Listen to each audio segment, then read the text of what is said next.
మామిడి ప్రేమకు, సంపదకు, సంతానాభివృద్ధికి సంకేతమంటారు.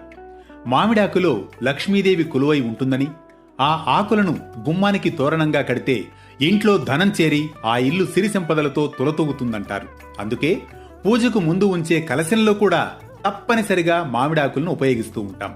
పండగొచ్చినా, శుభకార్యాలు జరిగినా ఇంటి గుమ్మానికి మామిడి తోరణాలు కట్టడం ద్వారా ఇంటి పరిసరాల్లోని మొత్తం కార్బన్ డయాక్సైడ్ ను మామిడాకులు గ్రహిస్తాయంటారు.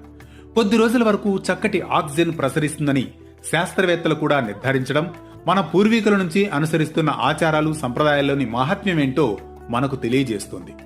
ముఖ్యంగా శుభకార్యాల సమయంలో ఇంటిలో ఎక్కువ మంది బంధువులు, మిత్రులు హాజరవుతారు. ఇంటి వాతావరణంలో ఆక్సిజన్ స్థాయి తగ్గడం సహజం. సహజంగానే మామిడాకులకు ఓ గుణం ఉంది.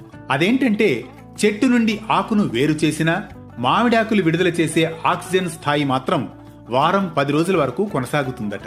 అందుకే దూరదృష్టితో మన పూర్వీకులు మామిడి తోరణాలు కట్టడమనే సంప్రదాయాన్ని తరతరాలుగా కొనసాగిస్తూ వస్తున్నారు.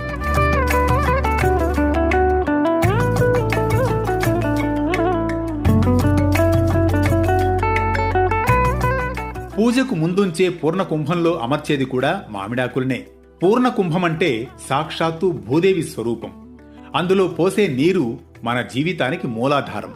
ఆ కుంభంలో ఉంచే కొబ్బరికాయ, అమర్చే మామిడాకులు జీవితాన్ని సూచిస్తాయి. ఆ పూర్ణ కుంభం అమరిక లక్ష్మీదేవి రూపమవుతుంది.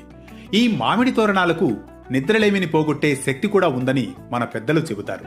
ప్రాచీన కాలం నుండి కొన్ని పర్వదినాలు, యజ్ఞ యాగాదుల్లో, ధ్వజారోహణం సమయాల్లో ప్రారంభమైన ఈ తోరణాలు కట్టే ఆచారం అక్కడి నుండే వచ్చిందని పెద్దలు చెబుతారు.